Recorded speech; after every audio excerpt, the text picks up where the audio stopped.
शुण प्राक अर्थ होउची पूर्व सारला साहित्य कहीं नामकरण करा जायछि ना जेहेतु पूर्ववर्ती समय जहाटा रचना करा गला ता परवर्ती समय सारला दास आसीजन तो सारला दास जहा रचना कले सेटा हला सारला साहित्य सारला दासको पूर्वरु जेहेतु पूर्व रचना गुड़ाक सब थिला सेथिबे तार नामकरण करा गला प्राक सारला साहित्य जेते बेले सारला दास ओडिया साहित्य रे पाद थापिचंती सारला दास ओडिया साहित्य रे लिखनी चालना करिसंती ता पूर्वरु तांको परी जने महान व्यक्ति नाहंती जे कि लिखनी चालना करी ओडिया साहित्य को लिपिबद्ध भाव रे रचना करी चंती सेथि पई तार पूर्ववर्ती अवस्थार नामकरण करा जायछि प्राक सारला साहित्य प्राक अर्थ पूर्व पूर्वरु जहाटा रचना करा जायछि सेटा होछि प्राक सारला साहित्य जेमिति इतिहास अतीत रे घटिथिबा घटनावली को आम आगरे परिप्रकाश करिथाए ठीक सेही भली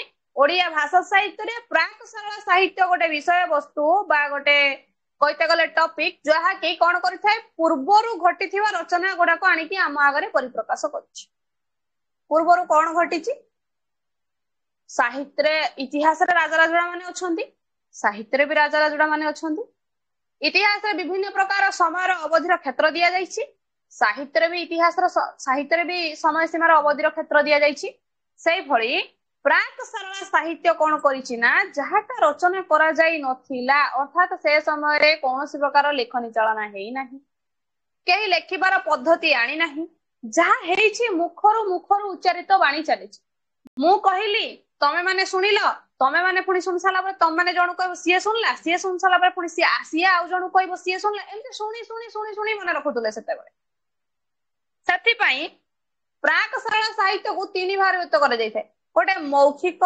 गोटे लिखित आ गोटे होची कोन अभिलेख देखो मौखिक कहिले मुखरु उच्चारित कथा मुहरु जहा चलेला सेटा हला मौखिक अभिलेख कहिले कोन बुझिबा ना जेते बेले राजा राजुडांको समय रे जने लोक थाए से कोन करिथाए ना सब शिलालेख खोदन करिथाए शिलालेख रे विभिन्न प्रकार पद्धति को खोदन करिथाए धरा आजी गोटे राजा गले गोटे राजती काम कले किंबा गोटे जाई कि से गोटे पोखरी खनन कले किंबा गोटे धार्मिक काम कले कि काहा को किछि दान धर्म देले सेही जिंसटा को मने रखिबा पई से जने थाए कोन करथाए खोदन करथाए माने पिटी पत्थर रे लेखि थाए तो सेहीटा को हमें कहिबा कोन प्राक सारला साहित्य बुझी पारला एति कि ना तम माने बुझी पारला नाही भाबुची बुझी पारि थिबो आगे मैं बुझी हला लिखित साहित्य कहिले धर्म भित्तिक साहित्य हैला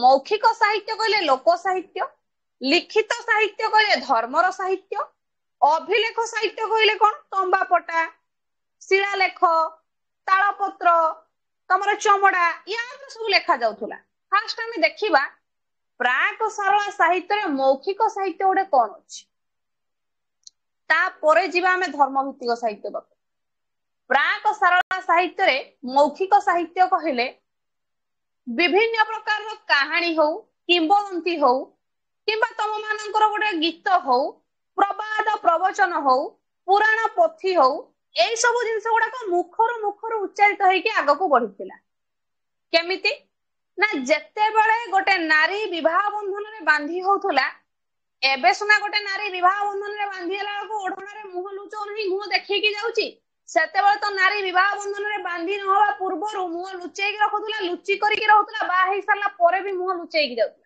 ठीक ना भूल ठीक बोल आगे मैम सेमिति होतला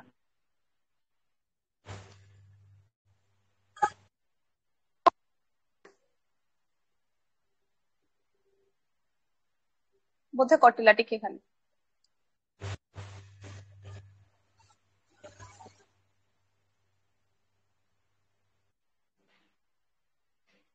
एबे मो भॉइस सुबिला तुम मानंगु आगे मैम सुबिला एबे देखो तो विवाह बंधन रे नारी टी विवाह बंधन रे बांधी होवा पूर्व से कोन करूथला ना से निजे निजु को तयारी करूथला किंतु एबे जते बेले नारी टी विवाह बंधन रे बांधी होउची से तयारी करूनी तो से देखि देला एई पद्धति द्वारा चलीची मु एई भली चली जिबी କିନ୍ତୁ ପୂର୍ବରୁ ଗୋଟେ ନାରୀ ବିବାହ ବନ୍ଧନରେ ବାନ୍ଧି ହବ ମାନେ ତାର ବିଭିନ୍ନ ପ୍ରକାର କାର୍ଯ୍ୟ କୌଶଳ ଥିଲା। କାହାରିକୁ ମୁହଁ ଦେଖେଇବ ନାହିଁ, ତା ବିଧି ଅନୁସାରେ ସେ ବିବାହ ବନ୍ଧନରେ ବାନ୍ଧି ହବ। ଆଉ କିଛି ପୁରାଣ ପଦ୍ଧତି ସେ ଜାଣିଥିବ। କଣ ନା ପୌରାଣିକ ତଥ୍ୟ ଜାଣିଥିବ, ପୁରାଣ ବୁଲି ପାରୁଥିବ, ଭାଗବତ, ଗୀତା, ବିଭିନ୍ନ ପ୍ରକାର ପୁରାଣକୁ ସେ ପଢି ପାରୁଥିବା ଦରକାର। ନାରୀ ଆଗରୁ ଶିକ୍ଷିତ ନଥିଲା, ଯଦି ପୁରାଣ ପଢି ପାରୁଥିଲା ତାହେଲେ ଶାଶୁଘର ଲୋକ ଜାଣୁଥିଲେ ଆହା ମୋ ବୋହୁଟା ଶିକ୍ଷିତ। ଏଇଟା ଥିଲା ହଉଛି ପୂର୍ବ ଜମାନାର କଥା। ଏବେକାର କଣ ହେଲାଣି, ଝିଅ ଶିକ୍ଷିତ ହେଇଥିବା ଦରକାର, ଚାକିରି କରିଥିବା ଦରକାର, ଚାକିରି କଲେ ଚଳିବ ନ କଲେ କିନ୍ତୁ ଶିକ୍ଷିତ ହେଇଥିବା ଦରକାର ଏବେ ଖୋଜୁଛନ୍ତି, ନୁହେଁ କି? ତ ତେଣୁକରି ମୁଁ ପୂର୍ବ ଜମାନାର କଥା ତମାନଙ୍କୁ କହୁଛି। ମୌଖିକ ସାହିତ୍ୟ କହିଲେ ମୁଖରୁ ଉଚ୍ଚାରିତ କଥା। ପୂର୍ବ ଜମାନାରେ ଜେଜେ ଜେଜେମା ଯେତେବେଳେ ଥିଲେ, ଠିକ ସନ୍ଧ୍ୟା ହେଇ ଆସିବ, ଗୋଟେ ଖୋଳା ଥାଏ କିମ୍ବା ବାଡି ଥାଏ କିମ୍ବା ଦାଣ୍ଡ ଦୁଆର ମୁହଁର ପିଣ୍ଡାରେ କଣ କରାଯାଏ, ଗୋଟେ ସପ ବିଛା ହେଇଯାଏ। ସାଧାରଣ ସପ ହଉ, ହେଂସ ହଉ, ସେ ସପ କାଠି ସପ ହଉ, ହେଂସ ହଉ, ବିଛା ହେଇଗଲା ପରେ ସମସ୍ତେ ଗୋଲ ହେଇକି ନାତି ନାତୁଣୀ ମାନେ ବସିଯାଆନ୍ତି। ଘରର ଅନ୍ୟ ସଦସ୍ୟ ମାନେ ବି ବସିଥାନ୍ତି। ତା ସହିତ ବସନ୍ତି କୋଉମାନେ, ଜେଜେ ଜେଜେମା ମାନେ ବି ବସନ୍ତି। ବସିଗଲା ପରେ କଣ ହୁଏ ନା ନାତି ନାତୁଣୀ ମାନଙ୍କୁ ବିଭିନ୍ନ ପ୍ରକାର ଗପ ଶୁଣାଯାଏ। ଗପରେ ବି କୁହାଯାଏ କଥାଟିଏ କହୁ କଥାଟିଏ, କି କଥା ନା ବେଙ୍ଗୁଲି କଥା। କି ବେଙ୍ଗୁଲି? କାଠ ବେଙ୍ଗୁଲି। କି କାଠ? ରଜା ମଠ। ତ ବିଭିନ୍ନ ପ୍ରକାର କଥା କୁହାଯାଏ। ମନଗଢା କାହାଣୀ ବି ସେଠି ତିଆରି କରାଯାଏ। ତ ଏଇ ସବୁ ତଥ୍ୟକୁ ନେଇକି ଆରମ୍ଭ ହୋଇଥାଏ କଣ, ମୌଖିକ ସାହିତ୍ୟ। ଇଏ ଗଲା ତ ଗୋଟେ ଗପର କଥା। ପୂର୍ବ ଜମାନାରେ ଗାଡି ନଥିଲା, ଶଗଡ ଦ୍ୱାରା ସମସ୍ତେ ଯିବା ଆସିବା କରୁଥିଲେ। ଯେତେବେଳେ ଶଗଡିଆଟିଏ ଶଗଡରେ ସମସ୍ତଙ୍କୁ ନବା ଆଣିବା କରେ, ତାକୁ ବି କଷ୍ଟ ହୁଏ, ତାକୁ ବି ଯନ୍ତ୍ରଣା ହୁଏ। ସେ ଯନ୍ତ୍ରଣାରୁ ଲାଘବ ହବା ପାଇଁ ବା ସେ ଯନ୍ତ୍ରଣାରୁ ଟିକେ ଦୂରୀଭୂତ ହବା ପାଇଁ ସେ କଣ କରେ, ଯୋଉ ଶଗଡରେ ଲୋକମାନଙ୍କୁ ବସେଇକି ନେଇ ଯାଉଥାଏ, ସେଇ ଶଗଡରେ ବସିବା ଭିତରେ କିଛି ଗୀତ ଗାଇଦିଏ। ତ ସିଏ ହେଇଗଲା ଶଗଡିଆ ଗୀତ। ସିଏ ଶଗଡ ଗୋଟେ ଗୀତ ଗାଇଲା, ତାପରେ ଆଉ ଗୋଟେ ଶଗଡ ଶୁଣିବ, ସିଏ ଗୀତ ଗାଇବ, ଆଉ ଜଣେ ଶଗଡିଆ ଶୁଣିଲା, ସିଏ ଗୀତ ଗାଇଲା। ଇଏ ଶୁଣି ଶୁଣି ଶୁଣି ଶୁଣି ଏ ଗୀତଟା ଆଗକୁ ବଢି ବଢିକି ଚାଲିଲା। ଏବେ ସୁନା ଚାଷଟା କମିଗଲାଣି, ଚାଷ ହଉନାହିଁ, କିନ୍ତୁ ପୂର୍ବ ଜମାନାରେ ଚାଷ ଥିଲା ଜୀବନ। ଜୀବିକା ହଉଛି ଚାଷ। ଚାଷ ବିନା କିଛି କରିହବ ନାହିଁ। ଭାଇ ମାନେ ହୁଅନ୍ତୁ, ବାପା ମାନେ ହୁଅନ୍ତୁ, ସକାଳୁ ଉଠିଲେ ବଡି ଭୋର ଉଠିକି ବିଲରେ ଯାଇକି ଖଟୁଥିବେ, ନୁହେଁ କି? ତ ଯେତେବେଳେ କୃଷକଟିଏ ଅନ୍ଧାରିଆ ବେଳୁ ତା କ୍ଷେତକୁ ଯାଏ, ଯାଇକି ତା କାମ ସିଏ କରେ। ଯେତେବେଳେ ଫେରି ଆସେ, ତାକୁ ବି ପରିଶ୍ରମ ହେଇଥାଏ, ଅକ୍ଳାନ୍ତ ପରିଶ୍ରମ କରିଥାଏ। ରାତି ଦିନ ଏକ କରିକି ସିଏ ପରିଶ୍ରମ କରେ, ଯାଇକି କ୍ଷେତରେ ସିଏ ହଳ କରେ, ଚାଷ କରେ, ବିଭିନ୍ନ ପ୍ରକାର ଫସଲ ସିଏ ଲଗାଏ, ସୁନା ଫଳାଏ ସେ ଫସଲରେ। ତ ସେଇ କଷ୍ଟକୁ ଟିକେ ଲାଘବ କରିବା ପାଇଁ, ସେଇ କଷ୍ଟରୁ ଟିକେ ଦୂରୀଭୂତ ହବା ପାଇଁ ସେ କିଛି ଗୀତ ଗାଇଦିଏ। ସେଇଟା ହେଲା କୃଷକିଆ ଗୀତ। ତ କୃଷକ ଯୋଉ ଗୀତଟା ଗାଇଲା, ତା ପାଖରେ ଥିବା ଲୋକମାନେ ଶୁଣି ଶୁଣି ଶୁଣି ଶୁଣି ମନେ ରଖିଦେଲେ। ତ ସେଇଟା ହେଇଗଲା କୃଷକିଆ ଗୀତ। ଗଲା କୃଷକିଆ ଗୀତ, ଗଲା ଶଗଡ ଗୀତ, ଗଲା ନାରୀର କାନ୍ଦଣା ଗୀତ। କେମିତି ନାରୀର କାନ୍ଦଣା ଗୀତ ନା ବିବାହ ବନ୍ଧନରେ ବାନ୍ଧି ହେଇସାରିବା ପରେ ଯେତେବେଳେ ଝିଅଟା ତା ଶାଶୁ ଘରକୁ ଯାଏ, ତା ବାପ ଘର ଛାଡି ଶାଶୁ ଘରକୁ ଯାଏ, ସେତେବେଳେ ସେ ବିଭିନ୍ନ ପ୍ରକାର କଥା କହିକି କାନ୍ଦିଥାଏ। ଯେମିତି କାଳିଜାଇରେ ବାପ ନେଇକି ଯାଇଛି ଝିଅକୁ, ଝିଅ କହୁଛି ଏତେ କଷ୍ଟ ଯଦି ଦବାର ଥିଲା ବାପା ହେ ଏନ୍ତୁଡି ଶାଳରେ ମାରିଦେଲନି କଣ ପାଇଁ? ମତେ ନେଇକି ଯାଉଛ ଆଜି ପର ଘରେ ଛାଡି ଆସିବା, ପୁଣି ଗହନ ବନରେ ଛାଡି ଦେଇ ଆସିବ, ସେଠି ବଞ୍ଚିବି କି ମରିବି ତାର ଠିକଣା ନାହିଁ। ତ ଏଇଭଳି ସବୁ କଥା କହିକି ଝିଅ କାନ୍ଦିଥାଏ, ବାପା ମାଙ୍କ ଆଗରେ ଅଳି ବାଢିଥାଏ। ସେତେବେଳେ ଇଏ ଗଲା ନାରୀର କାନ୍ଦଣା ଗୀତ। ଆସିଲା ନାଉରିଆ ଗୀତ। ସେତେବେଳେ ତ ନଈ ପାର ହବା ପାଇଁ ଜାହାଜ ନଥିଲା ନା। ଏବେ ସୁନା ଭୁଟ ଭୁଟି ହେଇଗଲା, ଜାହାଜ ହେଇଗଲା, ମାରିଦେଲା ବେଳକୁ ଗିଅର ପକେଇ ଦଉଛନ୍ତି, ଉଡିକି ପଳେଇ ଯାଉଛନ୍ତି ସେପଟିକି। ସେତେବେଳେ ତ ଜାହାଜ ନଥିଲା, ଆହୁଲା ଦ୍ୱାରା କାତ ମାରି ମାରି ମାରି ମାରି ନାଉରିଆ ନେଇକି ଯାଇ ସେପଟ ପାରି କରଉଥିଲା। କାଳିଜାଇ ବି ଯାଇଛି, ଆହୁଲା ମରା ହେଇଛି, କାତ ମରା ହେଇଛି। କାଳିଜାଇ ସୁନା ଯାଇପାରେନି, ମଝି ଦରିଆରେ ସେ ବୁଡି ଯାଇଛି, ପବନ ଆସିଛି। ଯେହେତୁ ସିଏ ତ ମା ରୂପରେ ପୂଜା ପାଇବ, ସେ କେମିତି ଯିବ ଆଉ ଜଣ ଘରକୁ? କେବେ ବି ଯିବନି। ସେ ତା ବିଶ୍ୱରୂପକୁ ଯିବା ପାଇଁ ଏହି ପ୍ରକାର ପରିବର୍ତ୍ତନ କରିବା ପାଇଁ ଆସିଥିଲା। ଏଇଟା ସେ ଚେତାବନୀ ଦେଇ ଯାଇଛି ଆମ ମାନଙ୍କୁ। ତ ନାଉରିଆ ଯେତେବେଳେ ଏପଟରୁ ସେପଟକୁ ପାରି କରୁଥାଏ, ସିଏ ତା କ୍ଳାନ୍ତିଟାକୁ ଅନୁଭବ କରିକି ବସିଥିବା ଲୋକମାନଙ୍କୁ ଟିକେ ଆନନ୍ଦ ହବା ପାଇଁ କିଛି ମନ ଗଢା ଗୀତ ଗାଇଦିଏ। ବାକ୍ୟ ତିଆରି କରିକି କିଛି ଫାନ୍ଦ ପକେଇକି ଗୀତ ଗାଇଦିଏ। ସେଇଟା ହେଇଗଲା ନାଉରିଆ ଗୀତ। ପ୍ରବାଦ ପ୍ରବଚନ ବି ଅଛି। ଆଗ ଜମାନାରେ ପାଲା କହିଲେ ଲକ୍ଷ ଲକ୍ଷ ଲୋକ ଯାଇକି ବସୁଥିଲେ ପାଲା ଶୁଣୁଥିଲେ। କିନ୍ତୁ ଏବେ ପାଲା କହିଲେ ଲୋକ ଆଉ ପାଲା କତିକି ଯାଉନାହାନ୍ତି, ନୁହେଁ କି? ଯାଉଛନ୍ତି କୋଉଠିକି? ଯାତ୍ରା, ବିଭିନ୍ନ ପ୍ରକାରର ଦେଖିବା ପାଇଁ, ଡ୍ୟାନ୍ସ ଦେଖିବା ପାଇଁ ଯାଉଛନ୍ତି ଲୋକମାନେ। କିନ୍ତୁ ପୂର୍ବରୁ ପାଲା ନାଁ ଧରିଦେଲେ ଆବାଳ ବୃଦ୍ଧ ବନିତା ପାଲା ପାଖରେ ନେଇ ରୁଣ୍ଡ ହେଇଯାଉଥିଲେ। କିନ୍ତୁ ସେତେବେଳେ ସେ ଯୋଉ ପାଲା ହଉଥିଲା, ନାଟକ ହଉଥିଲା ବା ପ୍ରବାଦ ପ୍ରବଚନ ଚାଲିଥିଲା, ସେଗୁଡିକ ତ ପାଟିଦାର ଉପରେ ଚାଲୁନଥିଲା। ଯେମିତି କୋଣାର୍କ ଗଣନାଟ୍ୟ, ତୁଳସୀ ଗଣନାଟ୍ୟ, ଏ ନଥିଲା ନା। କେମିତି ହଉଥିଲା ନା ନିଜ ଗାଁର ଲୋକମାନେ ନିଜେ ହଉଥିଲେ ହିରୋ, ନିଜେ ହଉଥିଲେ ହିରୋଇନ। ସେ ଗୋଟେ ଅଲଗା ରୋମାଞ୍ଚ ଖେଳଉଥିଲା। ତ ତାକୁ ଦେଖି ଦେଖି ତାଙ୍କ ପିଲା ଅମଳ ଶିଖିଲେ, ତାକୁ ଦେଖିକି ତାଙ୍କ ପିଲା ଅମଳ ଶିଖିଲେ। ଏଇ ଯୋଉ ଶିଖା ଶିଖି ଦ୍ଵାରା ଖାଲି ନିଜ ନିଜ ଭିତରେ କାମ ଚାଲିଥିଲା। ଏଇଟା ହଉଛି ମୌଖିକ ସାହିତ୍ୟ। ବୁଝିଲ ନା ବୁଝିପାରିଲନି କୁହ? ଆଜ୍ଞା ମ୍ୟାମ୍, ବୁଝିହେଲା ମ୍ୟାମ୍। ବୁଝିହେଲା ନା? ତାପରେ ଆସିଲା ଧର୍ମ ଭିତ୍ତିକ ସାହିତ୍ୟ ବା ଲିଖିତ ସାହିତ୍ୟ।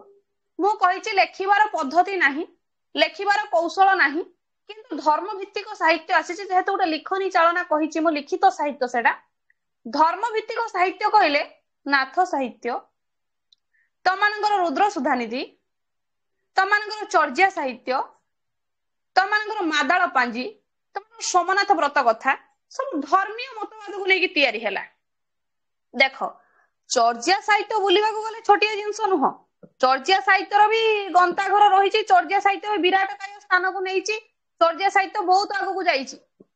ଚର୍ଯ୍ୟା ସାହିତ୍ୟ ସମ୍ପର୍କରେ ପୂର୍ବ କ୍ଲାସରେ ଯେତେବେଳେ ଯୋଉମାନେ ଥିଲେ ସେମାନଙ୍କୁ ମୁଁ କିଛିଟା କହିଥିଲି ବୋଧେ ଚର୍ଯ୍ୟା ସାହିତ୍ୟ ସମ୍ପର୍କରେ କହିଥିଲି ନା? ମତେ ଲାଗୁଛି, ମୋର ମନେ ପଡୁଛି ମୁଁ କହିଛି ବୋଲି ଚର୍ଯ୍ୟା ସାହିତ୍ୟ ସମ୍ପର୍କରେ। ଶେଫାଳି ସୌମ୍ୟା? ହଁ ମ୍ୟାମ୍, କହିଥିଲି ତ ଟିକେ। କହିଥିଲି, ମନେ ଅଛି ନା ନାହିଁ, ନା ଭୁଲି ଯାଇଛ? ମନେ ଅଛି ନା ଭୁଲି ଯାଇଛ? ମୁଁ ସେଇଟା ଟିକେ ଜାଣିବା ପାଇଁ ଚାହୁଁଛି। ଯଦି ମୁଁ କହିଛି ତାହେଲେ ତ ମନେ ଥିବ ନିହାତି, ଠିକ ନୁହେଁ କି ରେ ମା? ଆଜ୍ଞା ମ୍ୟାମ୍, ଭୁଲି ଯାଇଛି। ଭୁଲି ଯାଇଛ ନା? ଦେଖ, ଆଜ୍ଞା ମ୍ୟାମ୍। ଯଦି ପାଠ ଦେଇକି ପଢିବା, ଯଦି ପାଠ ପଢିବାନି ତାହେଲେ କିଛି ବି ପଢିବାନି ତ ଆମେ। ବୁଝିହେଲା? ତ ତେଣୁକରି ପ୍ରାକ ସାରଳା ସାହିତ୍ୟ ଗୋଟିଏ ଜିନିଷ। ଯଦି ଆମେ ପ୍ରାକ ସାରଳା ସାହିତ୍ୟକୁ ବୁଝିଯିବା, ତାହେଲେ ଓଡିଆ ଭାଷା ସାହିତ୍ୟ ସମ୍ପର୍କରେ ଆମେ ବୁଝିଯିବା। କେମିତି? ମୁଁ ତମମାନଙ୍କୁ ବେଳରୁ କହିଛି, ଓଡିଆ ସାହିତ୍ୟ କ୍ଷେତ୍ରରେ ଆମକୁ ପ୍ରଥମେ ଯୁଗ ବିଭାଜନକୁ ବୁଝିବାର ଅଛି। ଯୁଗ ବିଭାଜନକୁ ବୁଝିଗଲା ପରେ ନିହାତି ଭାବରେ ସ୍ପଷ୍ଟ ଭାବରେ ପହଞ୍ଚିଯିବା ଯେ ପ୍ରକୃତରେ ଓଡିଆ ଭାଷା ସାହିତ୍ୟ ଜଗତରେ ଯୋଉ ଅଛି, ଗୋଟେ ସାହିତ୍ୟ ନାମକ ଜିନିଷ ଅଛି, ସେଇ ଜିନିଷଟା ଆମ ଆଖି ଆଗରେ ଯୋଉ ଥୁଆ ଯାଇଛି ବା ରଖାଯାଇଛି, ସେଟା ଅଟୋମେଟିକାଲି ଆଖି ଆଗରୁ ସ୍ପଷ୍ଟ ପରଦା ହଟିଯିବ। ଆଉ ସ୍ପଷ୍ଟ ଭାବରେ ତମେ ବୁଝିଯିବ ଯେ ପ୍ରକୃତରେ ଏଇଟା ହଉଛି କଣ ନା ପ୍ରାକ ସାରଳା ସାହିତ୍ୟ। ଠିକ କହିଲି ନା ଭୁଲ କହିଲି? ଆଜ୍ଞା ମ୍ୟାମ୍। ଅନ୍ୟମାନେ ବୁଝିପାରୁଛ? ଆଜ୍ଞା।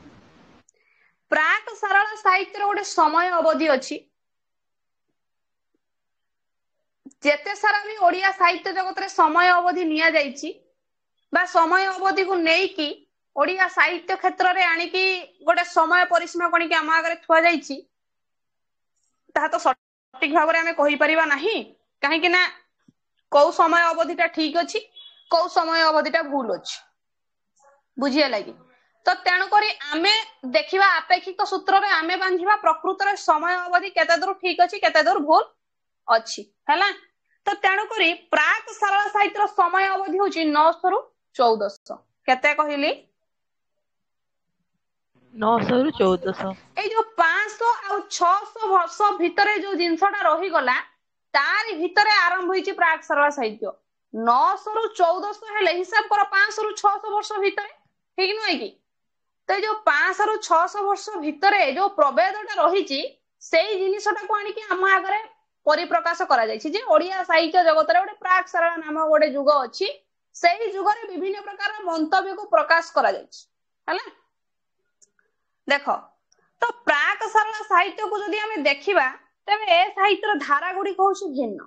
ନିହାତି ଭାବରେ ସାରଳା ସାହିତ୍ୟର ଧାରା ଯଦି ଭିନ୍ନ ହେଲାଣି, ପ୍ରାକ ସାରଳା ସାହିତ୍ୟର ଧାରା ହଉଛି ଭିନ୍ନ।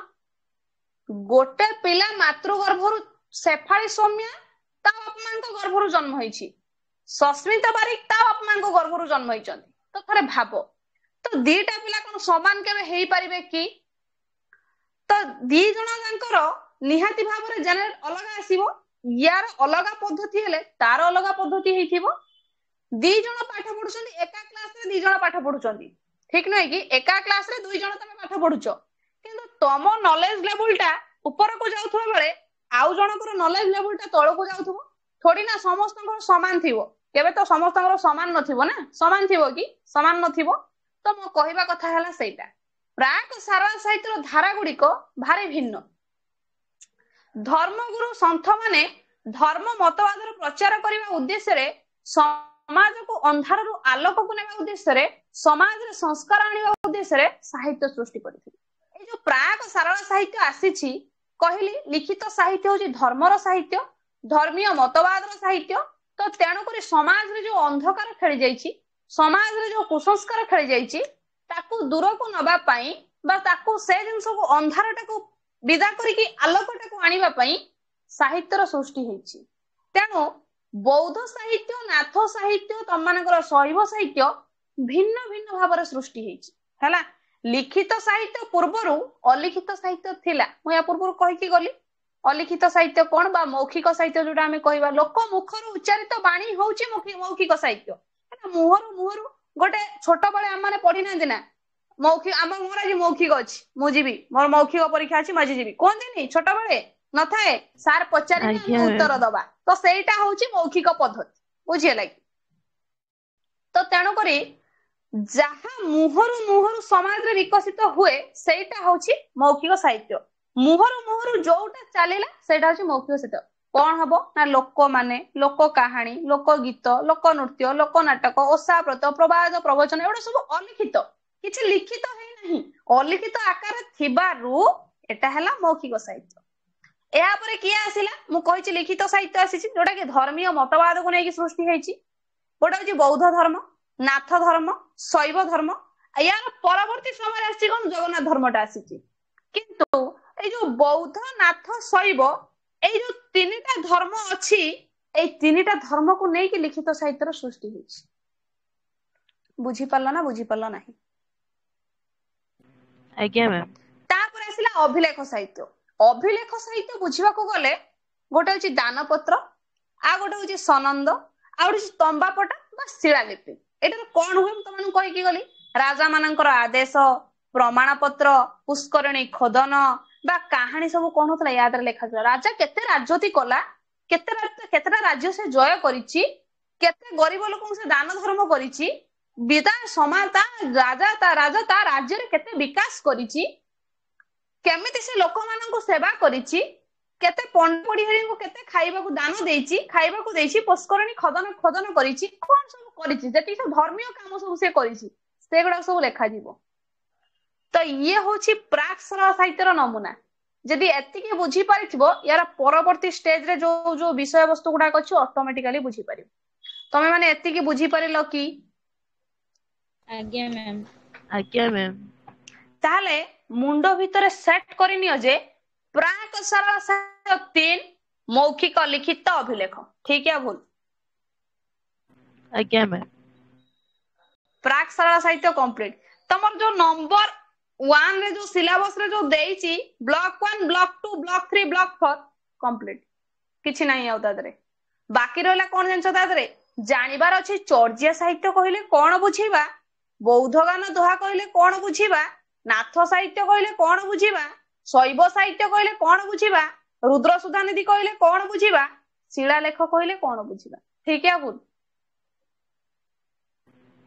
ଆଜ୍ଞା ମ୍ୟାମ୍।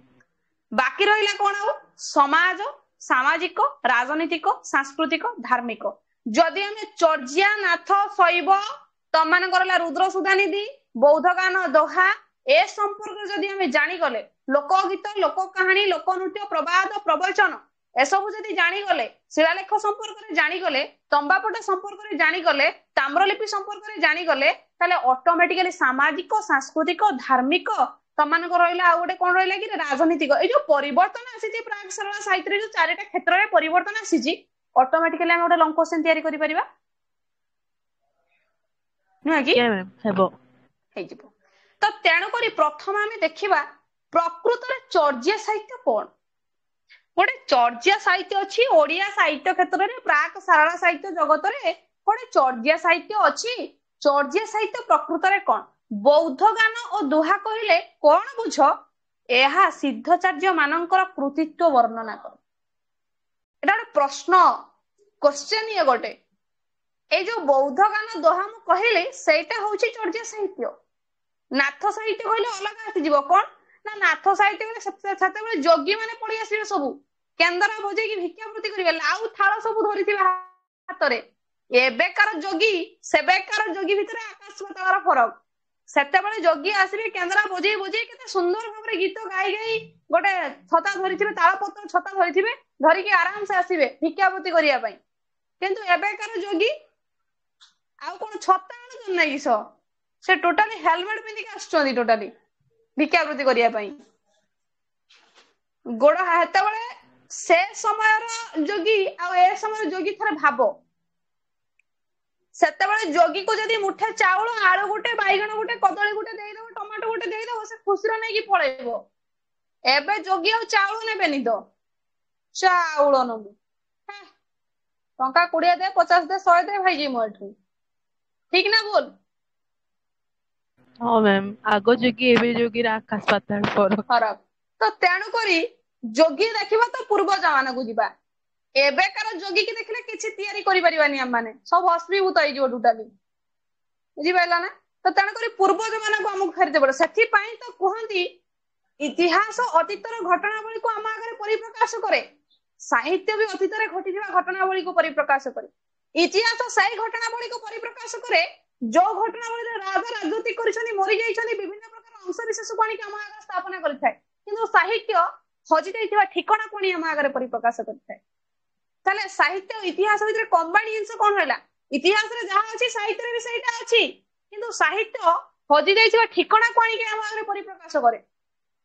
ଥରେ ଭାବ, ତମେ ନିଜ ଭିତରେ କିଛିଟା ଜିନିଷ ତିଆରି କରିଦେଲ, କିଛି ଦିନ ପରେ ସେ ତିଆରିଟା ଭୁଲିଗଲ, ଚାଲିଗଲା। ଯଦି ସେଇ ଜିନିଷଟାକୁ ଫେରେଇ ଆଣିବା ପାଇଁ କେହି ଆସି ତମ ପାଖରେ ପହଞ୍ଚିଗଲା, କେତେ ଖୁସିର କଥା କହିଲ ଦେଖିବା। ଆଜ୍ଞା। ତମେ ଥରେ ଭାବିବ, ତମ ଗାଁର ବାହାଘର ହଉଛି, ଝିଅଟା ବାହା ହେଇକି ଯାଉଛି, ମୁଣ୍ଡରେ ଓଢଣା ଦଉଛି, ଆଉ ମୋବାଇଲରେ ବସିକି ପୂର୍ବ ଜମାନାର ଝିଅଟି କେମିତି ବାହା ହଉଥିଲା। ଦେଖିଲେ ଜାଣିପାରିବ ପ୍ରକୃତରେ ଓଡିଆ ସାହିତ୍ୟର ମହତ୍ଵ ଅଧିକ। ଓଡିଆ ସାହିତ୍ୟ କିଛି ଶିକ୍ଷାଗତ ଯୋଗ୍ୟତା ଦେଇଯାଇଛି। ତ ଆଜ୍ଞା ମ୍ୟାମ୍। ତେଣୁକରି ପ୍ରାକ ସାରଳା ସାହିତ୍ୟ, ପ୍ରାକ ସାରଳା ଯୁଗ ବା ପ୍ରାକ ସାରଳା ସାହିତ୍ୟରେ ଯେଉଁ ଲିଖିତ ସାହିତ୍ୟ ଆମ ଦୃଷ୍ଟିକୁ ଆସିଛି,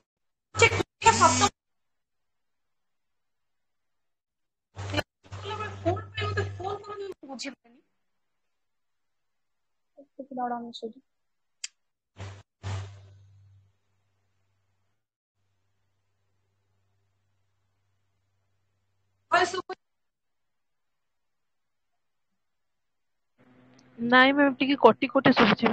ଏବେ ଶୁଭିଥିବ ମା, ଏବେ କ୍ଲିୟର ଶୁଭିବ ମା, ଏବେ କ୍ଲିୟର ଶୁଭିବ। ହଁ ମ୍ୟାମ୍, ଶୁଭିଲା।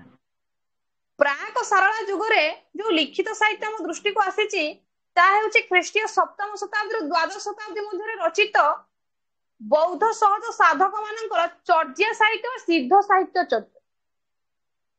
ମୁଁ କହିଛି ଲିଖିତ ସାହିତ୍ୟ ଆସିଛି, ଯୋଉଟା କି ତମ ମାନଙ୍କର କଣ କଣ? ନାଥ ସାହିତ୍ୟ, ଚର୍ଯା ସାହିତ୍ୟ, ବୌଦ୍ଧ ସାହିତ୍ୟ, ଏସବୁ ଆସିଛି, ଲିଖିତ ସାହିତ୍ୟ ଆକାରରେ ଆସିଛି। ଧର୍ମୀୟ ମତବାଦ ପ୍ରଚାର ପ୍ରସାର କରିବା ପାଇଁ ଆସିଛି। ସାହିତ୍ୟ କହିଲେ ଚର୍ଯା ଗୀତି ଓ ଦୋହାକୁ ବୁଝାଏ। ଯଦି ଆମେ ପ୍ରାକ ସାରଳା ସାହିତ୍ୟ ବୁଝିବାକୁ ଯିବା, ତାହେଲେ ଚର୍ଯା ଗୀତି ଆଉ ଦୋହାକୁ ବୁଝେଇବ ଏଠି।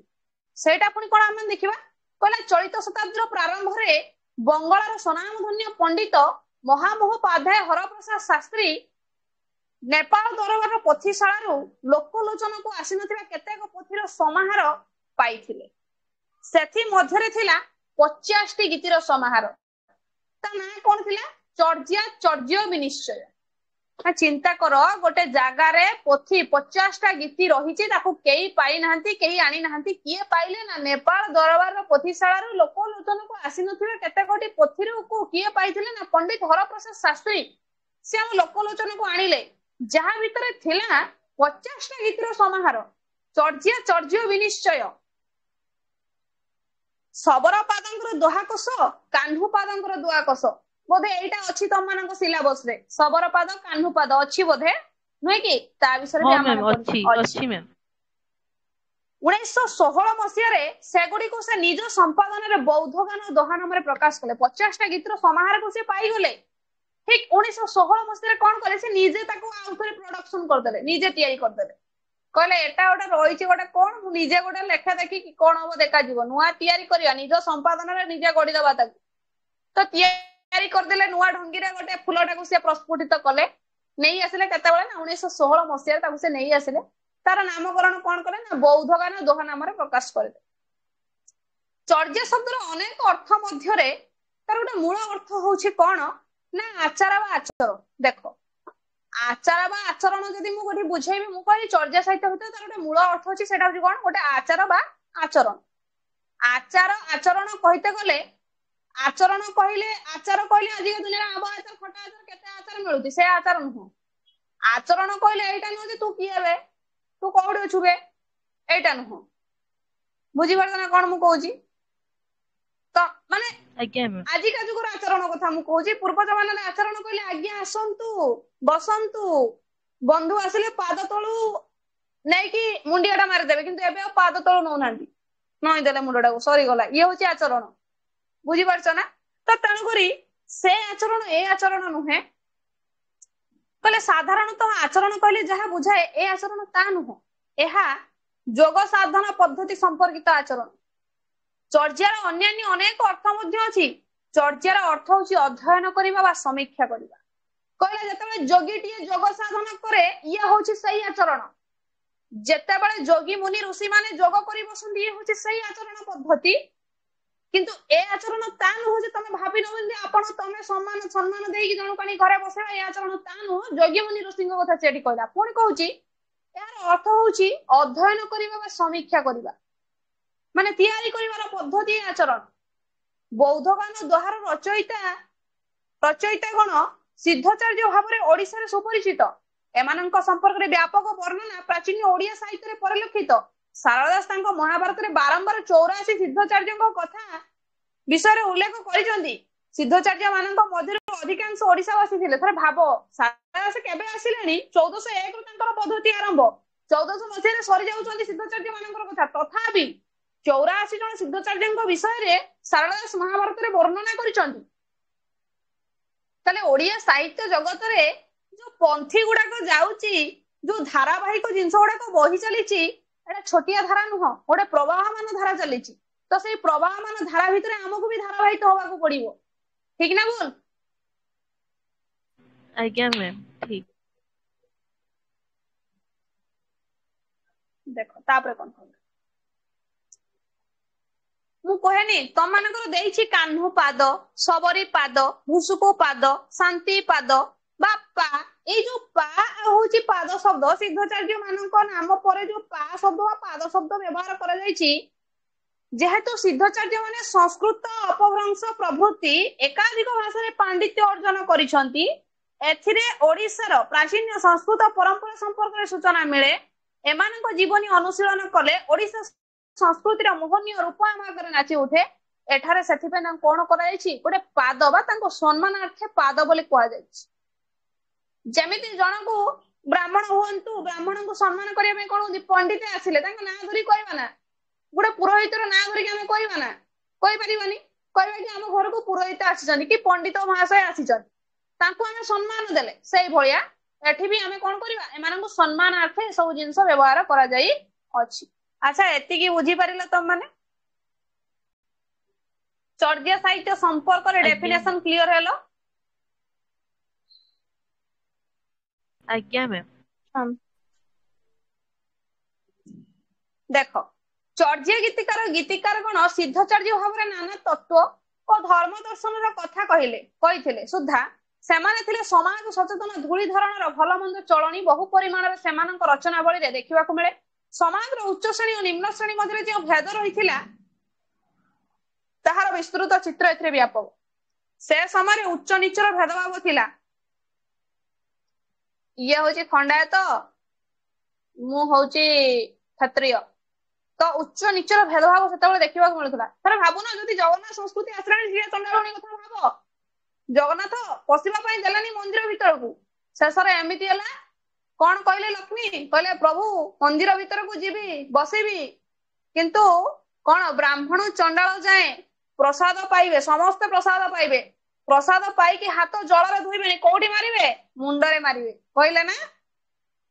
ତ ଥରେ ଭାବ, ସେ ସମୟର ପଦ୍ଧତି ବି ଥିଲା, ଉଚ୍ଚ ନିଚର ଭେଦଭାବ ଥିଲା। ଏବେ ବି ଅଛି, ଏବେ ବି ଉଚ୍ଚ ନିଚର ପ୍ରଭେଦ ଅଛି, ଏବେ ବି ଉଚ୍ଚ ନିଚର ପ୍ରଭେଦ ଦେଖିବାକୁ ମିଳୁଛି, ଯୋଉଥିପାଇଁ କି ଆଜିକାର ଦୁନିଆ କଣ ହେଇଛି? ଭୁଷୁଡିବାକୁ ବସିଛି। ପରିସ୍ଥିତି ଶୋଚନୀୟ ହେଇ ଆସିଲାଣି। ଠିକ ନା ଭୁଲ? ଦୂର ଦୂର ଖିନ ଖିନ, ସବୁବେଳେ ହିଂସା ଦ୍ୱେଷ ପରାଶ୍ରୀ କାତରତା, ଇଏ ମୋର ସିଏ ମୋର, ଏଇଟା ମୋର ସେଇଟା ତାର, ଏଇ ଯୋଉ ମୋର ମୋର ତାର ତାର ଭିତରେ ବିଭିନ୍ନ ପ୍ରକାର ପ୍ରଭେଦ ଦେଖିବାକୁ ମିଳିଲାଣି। ତ ଏଠି ଲୋକ ଭାବୁନି ଯେ ମୁଁ ବି ମଣିଷ ସିଏ ବି ମଣିଷ, ହୁଏତ ମୁଁ ଟିକେ ଧନୀ ହେଇଥାଇପାରେ ସେ ଟିକେ ଗରିବ ହେଇଥାଇପାରେ, କିନ୍ତୁ ସେଇଟା ସେ ଭାବି ପାରୁନି। ସେଇଟା ଭାବୁଛି କଣ ମୁଁ ମହାନ, ସିଏ ବିବେକହୀନ ବିବେକ ଶୂନ୍ୟ। କିନ୍ତୁ ନିଜେ ଯେ ବିବେକ ଶୂନ୍ୟ ହେଇ ପଡୁଛି ସେଇଟା ମଣିଷ ଚିନ୍ତା କରୁ ନାହିଁ। ଏଇ କଥାଟି ଚେତାବନୀ ଦଉଛନ୍ତି। ବୁଝିହେଲା? ଚର୍ଯ୍ୟା ଗୀତିକା ବା ବୌଦ୍ଧ ଗାନ ଦ୍ୱାରା ରଚୟିତା ଗଣ ଜାତି ଧର୍ମ ବର୍ଣ୍ଣ ନିର୍ବିଶେଷରେ ଏକ ମାନବ ସମାଜ ଗଠନର ପରିକଳ୍ପନା କରିଥିଲେ। ବିବାହ ପାଇଁ ତତ୍କାଳୀନ ସମାଜର କୌଣସି ବାଛ ବିଚାର ନଥିଲା।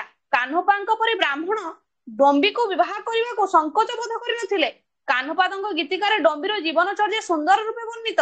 ନଗର ବାହିରେ ଡମ୍ବି ତହରି କୁଡିଆ, ଛଇ ଛଇ ଯାଇସୁ ବ୍ରାହ୍ମଣ ନାଡିଆ। ଥରେ ଭାବ, ସେ ଯାଇତାଇ ଲୋକ ନୁହଁ, କାହ୍ନୁପାଦ ଜଣେ ବ୍ରାହ୍ମଣ। ଜଣେ ବ୍ରାହ୍ମଣ ହେଇକି ଡମ୍ବିକୁ ସେ ବିବାହ କରିଛନ୍ତି, ଗୋଟେ ନିଚ ଜାତିର ନାରୀକୁ ସେ ବିବାହ କରିଛନ୍ତି। ତାହେଲେ ଜାଣିପାରୁଛ ତ ସେତେବେଳେ ସମୟରେ କେଉଁ ପ୍ରକାରର ବିଧି ପରିଲକ୍ଷିତ ଆମକୁ ହଉଥିଲା, ଦେଖିବାକୁ ମିଳୁଛି ଆମ ଆଖି ଆଗରେ। ତାହେଲେ ଏଇ ସବୁ ଜିନିଷ ପୂର୍ବରୁ ଘଟି ଯାଇଛି, ଏଇ ସବୁ ଜିନିଷ ମାନେ ଚାଲିଗଲାଣି, ଏସବୁ ଜିନିଷ ଆମ ଆଗରେ। ବୁଝିହେଲା ଆଜ୍ଞା ମ୍ୟାମ୍। ନା ବୁଝିପାରିଲନି? ଆଜ୍ଞା ମ୍ୟାମ୍, ବୁଝିହେଲା ମ୍ୟାମ୍। ତ ଇଏ ହଉଛି ଚର୍ଯ୍ୟା ସାହିତ୍ୟ ସମ୍ପର୍କର କଥା ହେଲା। ଯଦି ନାଥ ସାହିତ୍ୟ ଦେଖିବ, କହିଲେ ଓଡିଆ ସାହିତ୍ୟରେ ନାଥ ସାହିତ୍ୟ ଏକ ଗୁରୁତ୍ୱପୂର୍ଣ୍ଣ ଅଧ୍ୟାୟ। ସମଗ୍ର ଭାରତରେ ଏକଦା ଏକ ବିଶିଷ୍ଟ ଧର୍ମ ସମ୍ପ୍ରଦାୟର ଏକ ସାହିତ୍ୟ ଭାବରେ ଏହା ଖ୍ୟାତି ଥିଲା। ପ୍ରାଚୀନ ଓଡିଶାର ଧର୍ମ ଧାରଣାରେ ବିକାଶର ନାଥ ସାହିତ୍ୟର ଦାନ ଅତୁଳନୀୟ। ଚର୍ଯ୍ୟା ସାହିତ୍ୟ ଓ ସାରଳା ସାହିତ୍ୟର ମଧ୍ୟରେ ଯେଉଁ ବ୍ୟବଧାନ ରହିଛି, ସେଇ ବ୍ୟବଧାନର ସଂଯୋଜକ ହେଉଛି ନାଥ ସାହିତ୍ୟ। ଯୋଉ ଚର୍ଯ୍ୟା ସାହିତ୍ୟ ଓ ନାଥ ସାହିତ୍ୟ ଭିତରେ ଯୋଉ ବ୍ୟବଧାନ ରହିଲା, ତା ଭିତରେ ବସିଛି ନାଥ ସାହିତ୍ୟ। ଇଏ ହିଁ ସୃଷ୍ଟି କରିଛି ଗୋଟେ ନୂଆ ପ୍ରକାରର ଧାରଣା। ଦଶମ ଏକାଦଶ ଶତକ ବେଳକୁ ଭାରତର ନାଥ ଧର୍ମ ସମ୍ପ୍ରଦାୟର ଅଭ୍ୟୁଦୟ ଘଟି ସାରିଥିଲା।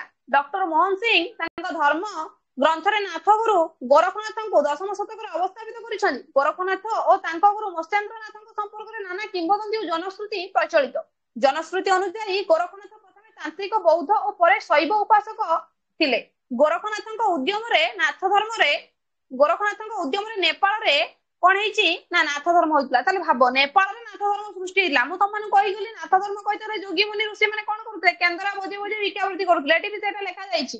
କଣ ଲେଖିଛନ୍ତି ନା କହିଛନ୍ତି, ଓଡିଶାରେ ନାଥ ଧର୍ମର ପ୍ରଭାବ ଏବେ ସୁଦ୍ଧା ଅନୁଭୂତ ହୁଏ। ନାଥ ଯୋଗୀ ମାନେ ମଫସଲ ଠାରୁ ଆରମ୍ଭ କରି ସହର ପର୍ଯ୍ୟନ୍ତ କେନ୍ଦରା ବଜାଇ ଗୀତ ବୋଲି ଭିକ୍ଷାବୃତ୍ତି କରନ୍ତି। ସେମାନେ ହାତରେ କେନ୍ଦରା କେନ୍ଥା ଝୁଲି, ଲାଉଥାଳ ବେକରେ ରୁଦ୍ରାକ୍ଷ, ଲଲାଟରେ ଚିତା ମାରି ଗୋବିନ୍ଦ ଚନ୍ଦ୍ର ଉପାଖ୍ୟାନ ଆବୃତ୍ତି କରି ସାଧାରଣ ବୁଲି ବୁଲି ଭିକ ମାଗନ୍ତି। ଶାରଳା ଦାସ ତାଙ୍କ ମହାଭାରତରେ ଯୋଗୀ ମାନଙ୍କର ଏକ ଦୀର୍ଘ ବର୍ଣ୍ଣନା ଦେଇଛନ୍ତି। ଓଡିଶାରେ ନାଥ ସିଦ୍ଧ ମାନଙ୍କ ମଠ ଓ ଗାଦି ମାନ ଅନେକତ୍ର ରହିଛି। ପୁରୀଠାରେ ସତ୍ୟନାଥଙ୍କ ମଠ ଥିଲା। ଓଡିଶାରେ ସତ୍ୟନାଥ ପନ୍ଥୀ ଓ ରାହୁଳ ପନ୍ଥୀ ଏହିପରି ଦୁଇ ପ୍ରକାର ଧର୍ମାବଲମ୍ବୀ ପରିଲକ୍ଷିତ ହୁଅନ୍ତି। କଳାହାଣ୍ଡି ବଲାଙ୍ଗୀର ଜିଲ୍ଲାରେ ରାହୁଳ ପନ୍ଥୀ ବହୁଳ ପରିମାଣରେ ଦେଖାଯାନ୍ତି। এই ରାହୁଳ ପନ୍ଥୀ ମାନେ ଶୈବାଳ କୁଳିଶ ସମ୍ପ୍ରଦାୟ ସହିତ ସମ୍ପୃକ୍ତ। ନାଥ ସିଦ୍ଧ ମାନେ ସେମାନଙ୍କ ସାଧନାରେ ଅଧିକାଂଶ ବ୍ରହ୍ମଚାରୀ ଥିଲେ। ଓଡିଆ ସାହିତ୍ୟରେ ନାଥ ଧର୍ମର ପ୍ରସିଦ୍ଧ ରଚନାବଳୀ ମଧ୍ୟରେ ଶିଶୁଭେଦ, ଗୋରଖ ସଂଗୀତା, ଅମରକୋଷ ଗୀତା, ମତ୍ସ୍ୟେନ୍ଦ୍ର ଗୀତା, ସପ୍ତାଙ୍ଗ, ଯୋଗଧାରଣ ପ୍ରଭୃତି ପ୍ରଧାନ। ଏଗୁଡିକ ମଧ୍ୟରେ ଶିଶୁଭେଦ ସବୁଠାରୁ ପ୍ରାଚୀନ ସୃଷ୍ଟି। ଏହି ଗ୍ରନ୍ଥଟି ପ୍ରଥମେ ପ୍ରଫେସର ଡକ୍ଟର ବଂଶୀଧର ମହାନ୍ତିଙ୍କ ଦ୍ୱାରା ଆବିଷ୍କୃତ ହୋଇ ଲୋକଲୋଚନକୁ ଆସିଥିଲା। ବ୍ରହ୍ମା ଚାରି ବେଦ ପାଇବା ପରେ ପାର୍ବତୀ ଶିଶୁ ବେଦଟିକୁ ଗୋପନ ରଖିଥିବା କଥା ଜନଶ୍ରୁତିର ନାଥ ପନ୍ଥୀ ମାନଙ୍କ ମହଲରେ ପ୍ରଚଳିତ ହେଲା। ଏହା ଏକ ବ୍ରହ୍ମଜ୍ଞାନ ମୂଳକ ଗ୍ରନ୍ଥ। ଏଥିରେ ରଚନା କରାଯାଇଛି। ଗୋଟେ କଥା ଅଛି, ଏଥିରେ କଣ, ଯେହ୍ନେକେ ବକ ନହଲାଇନିର ତେହ୍ନେକେ ମନ ପବନ ଧୀର। ସଂସ୍କୃତିର ଏଠି ସଂକେତ ପ୍ରଦାନ କରାଯାଇଛି। କୋଉଥିରେ ନା ଶିଶୁ ବେଦ। ଯେତେବେଳେ ବ୍ରହ୍ମା ଚାରି ବେଦ ଦେଇଛନ୍ତି, ସେତେବେଳେ ପାର୍ବତୀ ଗୋଟେ ବେଦକୁ ନେଇ ଲୁଚେଇ ରଖିଦେଇଛନ୍ତି। ତ ସେଇ ସମୟର କଥାକୁ ଏଠି ବର୍ଣ୍ଣନା କରାଯାଉଛି। ହେଲା। ପରବର୍ତ୍ତୀ ସମୟରେ ରଚନାବଳୀ ମାନଙ୍କ ଉପରେ ଶିଶୁବାଦର ବ୍ୟାପକ ପ୍ରଭାବ ଦେଖିବାକୁ ମିଳେ। ସାରଳା ମହାଭାରତରେ ଶିଶୁ ନମୁନା ବେଦ ଭାବରେ ଶିଶୁବାଦ ଉଲ୍ଲେଖ ରହିଛି। ସଭା ପରବର୍ତ୍ତୀରେ ଏହାର ରୂପର ବର୍ଣ୍ଣନା ହେଇଛି। ତ ତେଣୁକରି ତମକୁ ତିଆରି କରିବାର ଅଛି ପ୍ରକୃତରେ ସାରଳା ଦାସରେ ସାମାଜିକ, ଧାର୍ମିକ, ରାଜନୈତିକ, ସାଂସ୍କୃତିକ ପରିବର୍ତ୍ତନରେ କଣ ପରିବର୍ତ୍ତନ ଆସିଛି। ଦେଖ ତମେ ଦେଖିବ ସମାଜରେ କେଉଁ ପ୍ରକାର ଚାଲିଚଳଣି ରୀତିନୀତି ଚାଲିଥିଲା ସେ ସମୟରେ। ମୁଁ କହିଦେଇ ଗଲି ପ୍ରାକ ସାରଳା ସମୟରେ ଏଇ ପ୍ରକାର ରୀତିନୀତି ଚାଲିଚଳଣି ଚାଲିଥିଲା। କହିଦେଇ ଗଲି ଗୋଟେ ନାରୀର ବିବାହ ବନ୍ଧନ ହେଉଥିଲା କେମିତି ଚାଲିଥିଲା, ଗୋଟେ କୃଷକ ଚାଲିଗଲା ପରେ କେମିତି ସେ ଶଗଡିଆ ଗୀତ କେମିତି ଗାଉଥିଲା, କୃଷକ ଗୋଟେ କେମିତି କୃଷକ ଗୀତ ଗାଉଥିଲା, କେମିତି ପ୍ରବାଦ ପ୍ରବଚନ ସବୁ ଶୁଭୁଥିଲା ଆମମାନଙ୍କୁ। ଏ ହଉଛି ସାମାଜିକ ପରିବର୍ତ୍ତନର ଧାରା। ରାଜନୈତିକ କହିଲେ ସେ ସମୟରେ ରାଜରାଜୁଡା ମାନଙ୍କ ସମୟରେ କେଉଁ ପ୍ରକାର ଜିନିଷ ତିଆରି ହେଇଛି, ରାଜନୀତିର ଧାରାଟା କେମିତି ପ୍ରଭାବ ହେଇଛି, ଉଚ୍ଚ ନିଚର ଭେଦଭାବ ଦେଖିବାକୁ ମିଳିଛି, ତୋର ମୋର ଭେଦଭାବ ଦେଖିବାକୁ ମିଳିଛି, ଇଏ ସାନ ମୁଁ ବଡ ଏ ସମୟରେ ଭେଦଭାବ ଦେଖିବାକୁ ମିଳିଛି। ରାଜନୀତିର ରାଜା ମାନଙ୍କର ନିଜର ରାଜତ୍ୱ ଚାଲିଛି, ଯିଏ ବଡ ହେଲା ସିଏ ତାର ଗାରିମା ଦେଖେଇଲା, ଇଏ ହଉଛି ରାଜନୈତିକର ପନ୍ଥା। ସାଂସ୍କୃତିକ ପନ୍ଥା କହିଲେ ସଂସ୍କୃତି କ୍ଷେତ୍ରରେ କୋଉ ପ୍ରକାର ପରିବର୍ତ୍ତନ ଆସି ବିଭିନ୍ନ ପ୍ରକାର ପର୍ବପର୍ବାଣୀ ପାଳନ ହେଇଛି, ରଜ ଦୋଳି ଖେଳା ଯାଇଛି, ବିଭିନ୍ନ ନାରୀ ମାନେ ବିଭିନ୍ନ ପାଳନ କରୁଛନ୍ତି।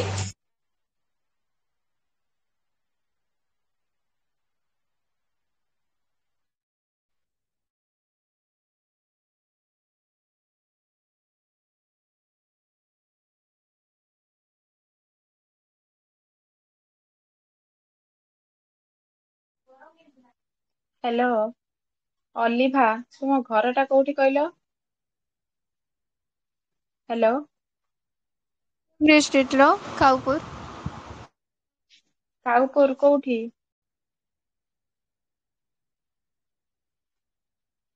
ହ୍ୟାଲୋ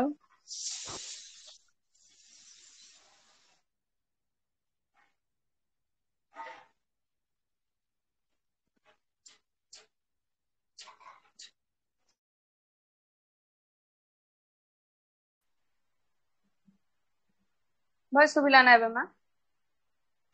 ଆଜ୍ଞା ଆଜ୍ଞା ମ୍ୟାମ୍ ଶୁଭୁଛି। ତ ସିଏ ହଉଛି ସାଂସ୍କୃତିକର ଧାରା।